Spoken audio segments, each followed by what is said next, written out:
Over here, I have the Samsung Galaxy A07.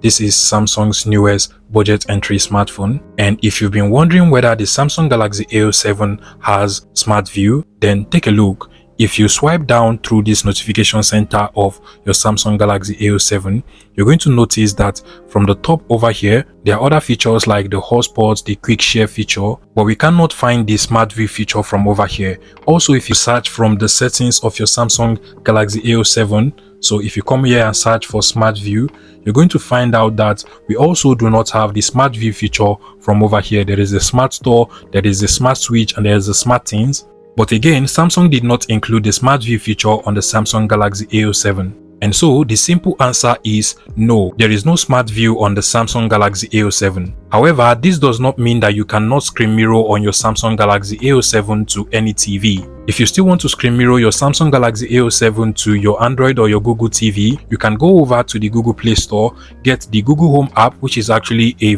verified app from Google. Once you have this app, open it up and set it up, and you should be taken to this page. Click on the devices tab over here and you should be able to find all of the devices that are connected to the same Wi-Fi as your Samsung Galaxy A07. Definitely you have to make sure that both your TV and your Samsung Galaxy A07 are connected to the same Wi-Fi network, and as soon as you click on the name of your TV, it is going to definitely show up over here. You're going to see the option to cast your screen to your TV without any problem. If you're using other brands of TV that is not an Android or a Google TV, a quick solution that will work out for you is to purchase the Chromecast with Google TV or any Android or Google TV device, connect it to your TV to give your TV that Android or Google operating system, and you should be able to cast your Samsung Galaxy A07 just like this to any TV you have. If you find this video useful, please make sure you smash that like button and subscribe to this YouTube channel, guys.